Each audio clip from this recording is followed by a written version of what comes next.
Je vous invite à prendre une petite cuillère et à goûter et à me faire parvenir vos remarques également. Pourtant, quand arrive le moment de comparer leur glace et une autre sans additifs, ils vont pouvoir se montrer fiers du résultat. Laquelle vous préférez? Celle avec stabilisant. Celle avec stabilisant aussi. Oui, pareil. On dirait une vraie crème glacée. D'accord.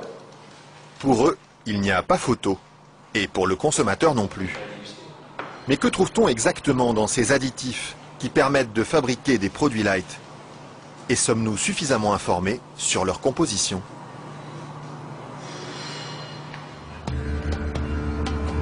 C'est à Vilvoorde, à quelques kilomètres de Bruxelles, que nous sommes allés chercher les réponses.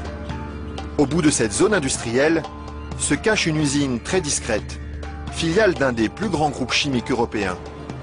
On y fabrique l'un des additifs les plus utilisés par l'industrie, le E441, plus couramment appelé gélatine.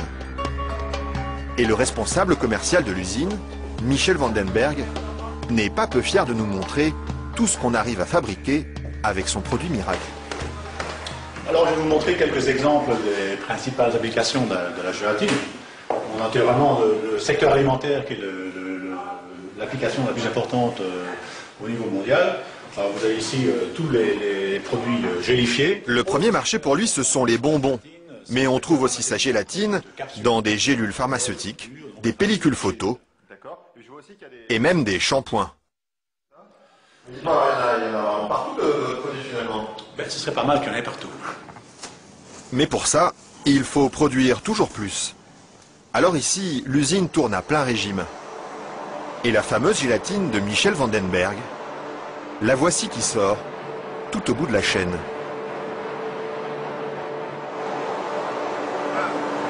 Ça c'est la fameuse gélatine. Ça c'est la gélatine. Ce sont ces spaghettis qui collent aux doigts. Il faut à peu près 3 à 4 jours pour arriver jusqu'ici.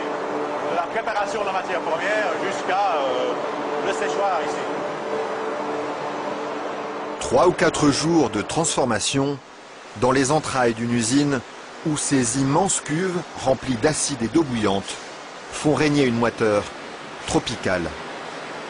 Et au milieu de cette atmosphère étouffante, il y a un détail qui frappe le visiteur et qui pénètre jusque dans les locaux les plus protégés de l'usine. C'est pourquoi ça?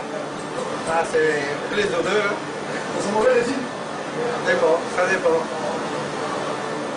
Une odeur âcre, d'acide et de graisse brûlée qui flotte sur tout le site jusqu'à l'extérieur de l'usine. Et la raison de cette odeur, la voici. C'est la matière première avec laquelle on fabrique la gélatine. Ça c'est la matière première. Nous traitons donc la couenne, la peau de porc. D'accord. De la peau de porc qui arrive par palettes entières dans son usine. Une matière première qui ne lui coûte presque rien et qu'il achète dans toute l'Europe.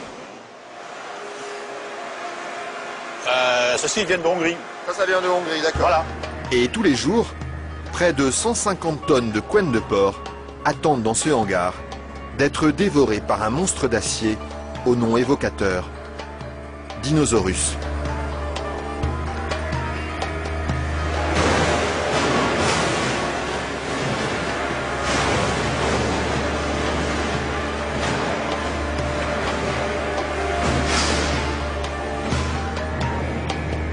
Grâce à cette matière première bon marché, Michel Vandenberg parvient à vendre sa gélatine à moins de 5 € le kilo.